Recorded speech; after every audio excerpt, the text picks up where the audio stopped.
Hello my creative friends, it's Kathy. Welcome to my video today. Today we're going to color a coloring page. We're coloring it with, ta-da, Derwent Inktense pencils. These have a story. I had always heard that they were so amazing, but I never sprung on a big set in the past. I bought a black one and a white one because I wanted to test them out. How did I end up with like, how many of these? I don't know, what, 20? My local artist and craftsman art store last week closed its doors and they're seeking out a new location, but it's not going to be near me, which is sad because it's my favorite art store. But they were having a gigantic sale, like a total clearance sale. And I bought these. Everything actually ended up going to 70% off before they closed, which is nuts. And I did get in on quite a few things, which I will share with you in upcoming videos. But I thought it would be cool to use them on a coloring page. This is like a dry media coloring book. It's not like watercolor paper. It's not even mixed media paper. It's suitable for dry media. So I'm going to use a little bit of wet on it, but I'm going to be very careful with how much water I actually use. Just kind of going into it that way. So let's go. I'm just swatching these out on a piece of mixed media paper so I can get the lay of the land and see what the colors look like when they're dry and then when they're wet. I thought it was a natural to try out these Inktense pencils on coloring book paper, since many different kinds of colored pencils are very popular with coloring book enthusiasts. So even though most coloring books are made for dry media, we're all going to push the boundaries here and there in reality. So I wanted to see how these would perform on standard issue coloring book paper, which is about 60-pound paper or 90 GSM. I'll also be testing out these pencils on 140-pound watercolor cold press paper in an upcoming video, and I'm thinking about doing one on wood as well because these are also supposed to do well on wood. So I'm very curious to see how they'll do. These colors are like what I could get that they had. They're not, it's not a set. They're all open stock. And I'm just trying to use like a little bit of water. I don't want to use a lot right now. I'm not going to use a lot on here either, but I just want to see how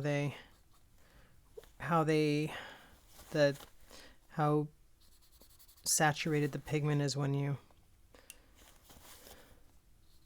just put a little bit of water on them.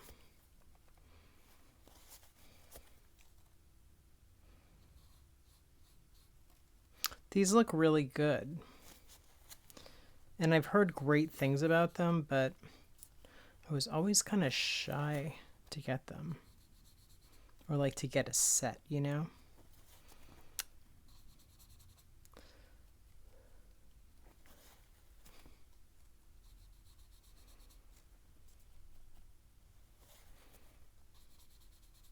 Ooh, they have some really nice shades though. Wow. These are really pretty colors.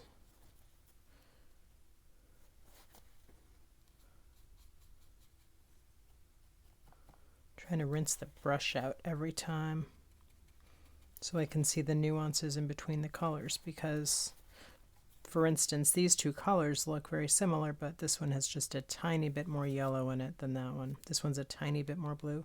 This one's a tiny bit more yellow.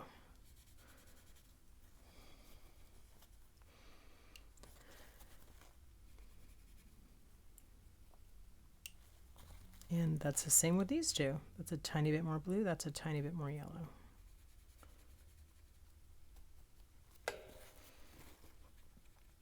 These are really nice though.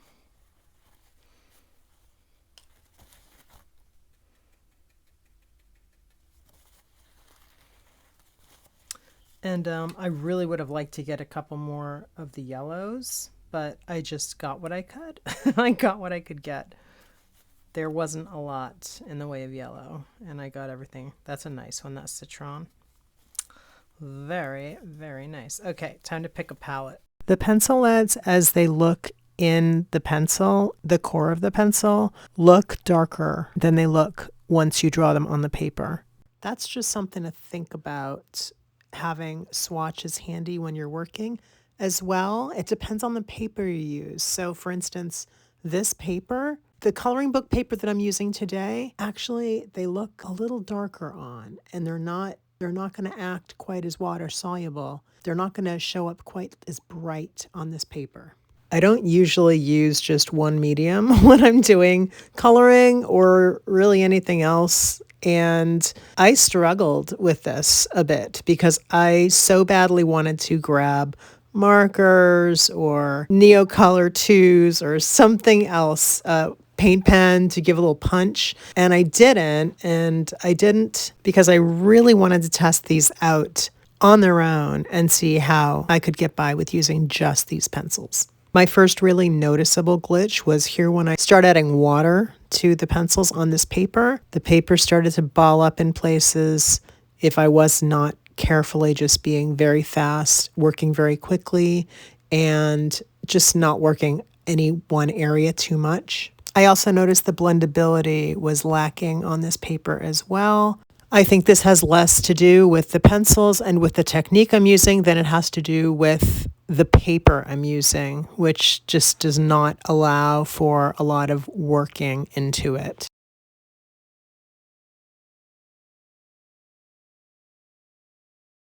In the future, if I do another coloring book page with Inktense, and I might, just to test out this theory, I might just do variegated shades of colors to blend the color dry, and then maybe use a very fine spray mist bottle to just very, very lightly mist the paper and see how much of the ink I can get to blend on its own, or with very little help on my part, to just see if I can blend them with moisture without touching the paper quite as much as I'm doing here.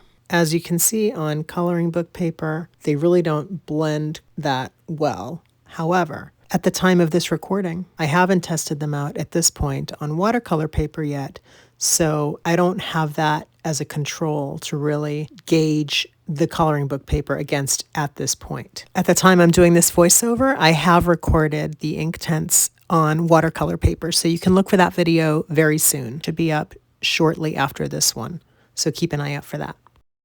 So I did end up adding a few pencils to my palette that I hadn't originally planned to, which is totally fine. I do that all the time where I pick a palette and then I end up adding to it. It's par for the course. I did end up adding a few colors. I'm starting to, at this point, realize that these colors are just not that bright on my coloring book page. And they're certainly not as bright as they were on my mixed media swatch. So just trying to work with it, and also trying to stay away from using any other medium on this, because I really want it to be just the Inktense and see how far I can push this with the Inktense alone.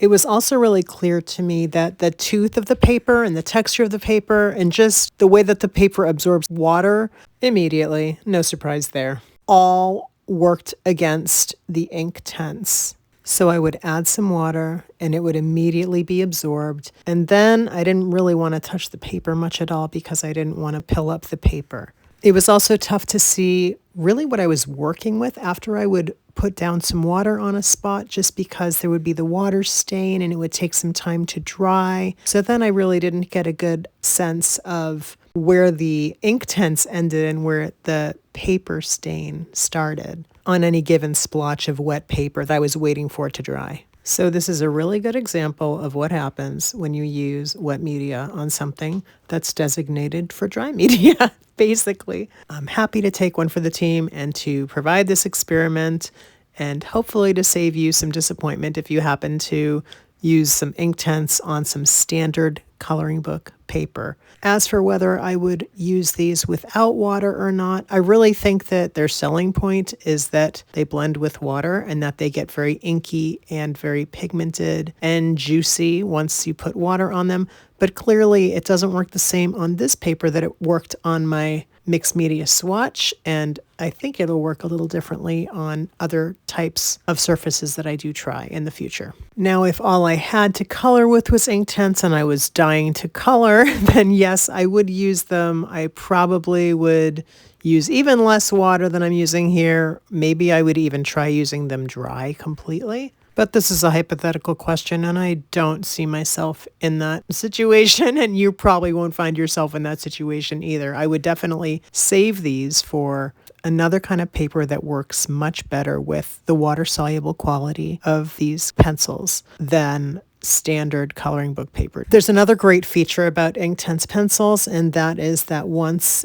you wet them, they're permanent. So you can work over anything that you do and it won't lift up after you wet it and it's dry. So for instance, if I did do the idea I mentioned before and did a light variegated shading of different colors over an area without blending with a brush and instead using a light mist of water to help merge and combine the colors without trying to blend things with a brush, I could let that dry and then I could go over it with other media that is more suitable for coloring book paper. If you like this video, please subscribe to my channel. Please like this video. And have you tried Inktense? If you have, let me know your favorite way to use them in the comments. Please turn on notifications to get notified when I post a new video. I'll be posting the Inktense on cold press watercolor paper video very soon, so definitely keep an eye out for that one.